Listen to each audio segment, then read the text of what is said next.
ঈদুল আজহা উপলক্ষে রাজধানী ঢাকা ছাড়তে শুরু করেছেন ঘরমুখো মানুষ। ভোগান্তি এড়াতে আগে ভাগেই বাড়ির পথে রওনা দিয়েছেন অনেকে, যাদের মধ্যে নারী ও শিশুই বেশি। সকাল থেকেই রেল স্টেশন ও বাস টার্মিনালগুলোতে ছিল যাত্রীদের চাপ।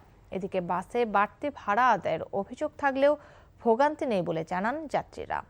ঈদযাত্রা নির্বিঘ্ন করতে রেল স্টেশন, বাস ও লঞ্চ টার্মিনালে জোরদার করা হয়েছে নিরাপত্তা ব্যবস্থা। জুবায়ের প্রধানের রিপোর্ট।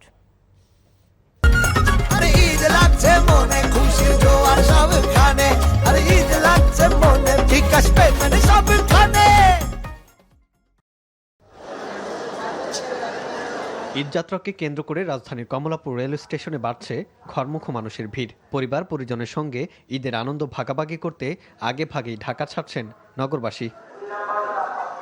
বাড়তি যাত্রীচাপ থাকলেও কমলাপুর রেল স্টেশনে ছিল না চিরচেনা হুড়োহুড়ি।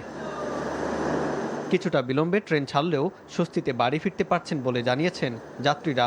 এখন আমাদের ট্রেন আসেনি, আমাদের প্ল্যাটফর্ম নাম্বারও দেওয়া হয়নি, কখন আসবে এটা আমরা মূলত জানি না। শুরুতে খুবই এক্সাইটেড ছিলাম, বাট এখন মূলত খুবই দুঃখে আছি বলা যায়। আপাতত কোনো ভোগান্তি নাই, তবে টিকেটের একটু ক্রাইসিস। বুড়িমারি এক্সপ্রেস যেটা, এটা একটু দেরি হয়ে গেছে, তারপরেও যাচ্ছি আনন্দের সাথে, যে টাইম মতো আসলে আলহামদুলিল্লাহ আমরা যাবো আর কি ভালোভাবে। ঈদের দিন তো খুশির দিন, অনেক আনন্দের খুশি, একসাথে পরিবার নিয়ে ঈদ কাটানো। এবারে ঈদ যাত্রায় কোনো ভোগান্তি আমি এখন পর্যন্ত পাইনি। দাদা দাদু কাকা কাকি সবাই আছে এখানে। এখানে ঈদ করতে আমার ভালো লাগে অনেক। ঈদ লাগছে মনে, খুশির জোয়ার সবখানে। আরে ঈদ লাগছে মনে, বিকাশ পেমেন্ট সবখানে।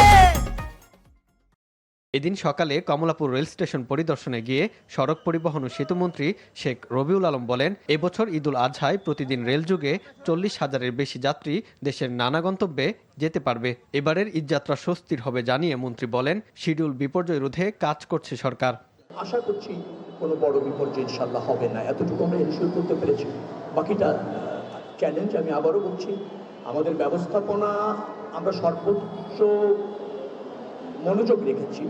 এরকম একটা ব্যবস্থার মধ্যে যা আছে তাই নিয়ে আমরা চেষ্টা করছি। আমি মনে করছি স্বস্তি হবে। শিডিউলটাও ভালো, টিকিট যে বিক্রি হয়েছে সেখানে কোনো অনিয়ম বা সিন্ডিকেট এরকম হয়নি, সবসময় তদারকি আছে। এদিকে সকাল থেকে যাত্রীদের ভিড় দেখা যায় রাজধানীর বাস টার্মিনালগুলোতে। দূরপাল্লার বাস নির্ধারিত সময়ে ছেড়ে গেলেও ঈদকে ঘিরে কয়েকটি পরিবহনে বাড়তি ভাড়া আদায়ের অভিযোগ যাত্রীদের। আমরা সায়দাবাদ থেকে লাকসাম যাচ্ছি, এখানে নর্মালি আগে 250 টাকা ভাড়া ছিল, 250 টাকার থেকে এখন 300 টাকা হয়েছে। আজকে দেখলাম যে রাশ কম আছে, কিন্তু ভাড়াটা বাড়তি নিচ্ছে। নামাজ বেশি আছে, এখনো মা সরকার আনন্দ ফুর্তি করুন। ঈদুল আজহা উপলক্ষে সোমবার থেকে 31 মে পর্যন্ত টানা 7 দিনে সাধারণ ছুটি ঘোষণা করেছে সরকার। বৃহস্পতিবার দেশে উদযাপিত হবে ঈদুল আজহা।